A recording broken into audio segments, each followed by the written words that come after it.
Good afternoon. I'm Katelyn Mattson, and this is the Classical Cafe. We have a guest in the green room, Yaniv Segal, the new music director of the Salina Symphony. Good afternoon. Hey, Caitlin. Thanks for having me. Our pleasure. I'm excited reading up on your upcoming concert, and it has a lot of really wonderful things on it, things that are unexpected, things that are going to be new. And I absolutely love it. And I imagine your audience, they're in for a wild ride, but I imagine they're just going to love it as well. Give us the rundown. What are we going to be listening to?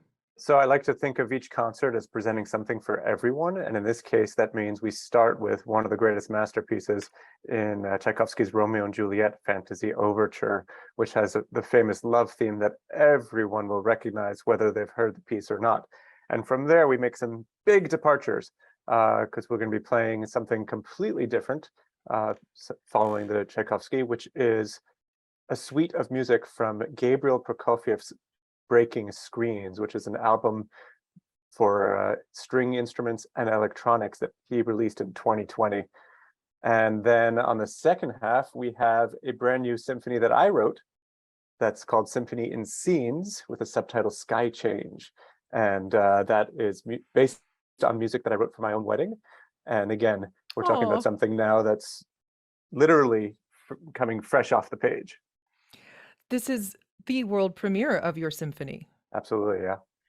This is so very exciting for the Salina Symphony to work on a world premiere and be conducted by the composer themselves. It's probably a first. Do you know For, in the Salina Symphony history oh, have they've ever premiered a world premiere?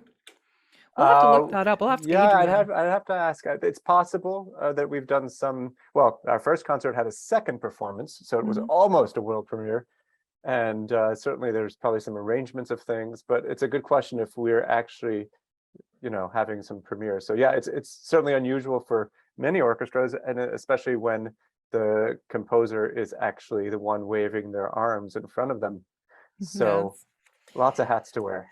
Absolutely. And I was reading through the program notes that will be handed out about your symphony in scenes. And there is a quote, there's a passage in that you use. Is it from Shakespeare, correct? Yes. And it has to do with basically the idea is that in this particular quote, when you get married, the sky changes. And so that's literally related to my music because the basis of the music that I use was music that I wrote for my own wedding and that Right. I changed into a symphony. But at the same Oh, time, I'd like to think of the piece as emblematic of any kind of major change, the experience of profound loss or happiness, and how that changes your perception of the world after yeah. that moment. The sky changes. I love that. How long is your symphony? It's about half an hour long. It's a full symphony length, Is your and family yeah. coming? Is your family able Yes, to come? actually, my wife is coming in with my two boys on Saturday, and her father grew up in Southwest Iowa, so a whole bunch of his family is driving in, and some more are flying in from all around. Most of these people were at the wedding, so they might recognize some of the themes. They have an advantage. Yes. Well, I just think that's so lovely. And let's talk about Gabriel Prokofiev. And people are their ears are perking up across Kansas. Prokofiev, wait. Yes, Prokofiev. Sergei Prokofiev's grandson Yes, it is is quite the legacy. an incredible legacy. He himself is a composer. Um, he has an amazing ability to incorporate electronic music and classical music and kind of create these mashups in an effort to, well, I imagine, gain younger audiences for one, to kind of push the envelope, push people to, widen their idea of the definition of what classical music should be. And he has a work that he is performing with the symphony. Tell us about that. So for Gabriel's music, I would say he's actually, even though he's using hip hop or house or funk, and of course more kind of ambience music in his electronics. What he's doing by bringing these elements into the concert hall is actually a very old tradition. I mean, just 100 years ago, Gershwin brought jazz into the concert hall, and and people were kind of, well, no, that's not supposed to happen, right? Well, now we just accept that it happens. So Gabriel is taking the the folk music, the young people's music, whatever, the club music, things that people might hear on the radio, things that people might dance to, and he's incorporating that together with the live instruments to Hmm. create his own style. So it's very much his own vernacular, and it's very effective. But the idea of that comes from hundreds of years of tradition. I mean, even Beethoven puts in Turkish music or minuets. Those are folk dances that he puts in his music. Just doing the same thing that's always been done. It's Just in a new way. just in a new way. The title of his work is called Breaking Screens, a suite from, is it from a larger work? Is Breaking Screens a Yes, much yeah. larger work and you're doing a suite of music from it? So he wrote a series of pieces as an album. And again, this is kind of the tradition of albums, like for example, when the Beatles recorded them, where Hmm. they were thinking about the whole length of an album as the arc. And now when people are just streaming one track at a time, you kind of lose that.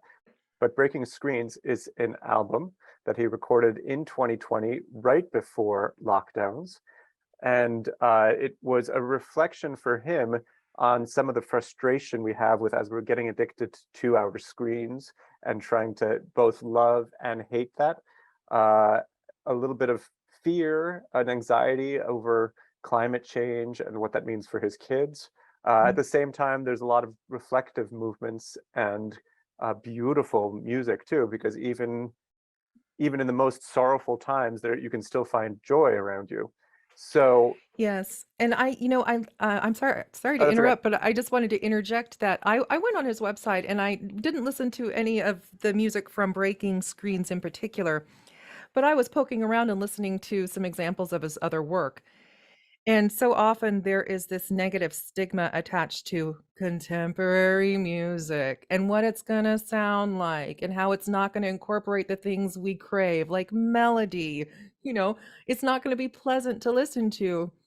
His music is pleasant to listen to. And the things that I heard, there were gorgeous moments. And I Yeah. can imagine that it's going to be, hopefully, it'll blow people's minds in the best possible way. Yeah, I think, I mean, first of all, we did a selection from the album that is more skewed towards the more thoughtful movements rather than the ones that are in your face. Hmm. That's kind of to work on our program. And also they are just really beautiful. But what Gabriel has, and as a composer, and I think this comes partially from his experience as a DJ and thinking about the trajectory of an evening or an album, is that he's got a great sense of pacing and Probably proportion.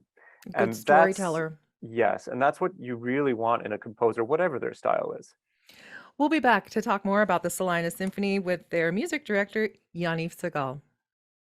The love theme from Tchaikovsky's Romeo and Juliet Fantasy Overture. Now, that really is just one singular work, the Fantasy Overture, and it stands alone. It wasn't composed for any theater work or ballet, was it?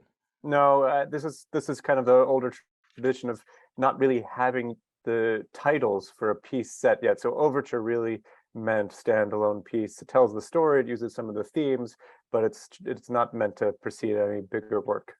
Mm.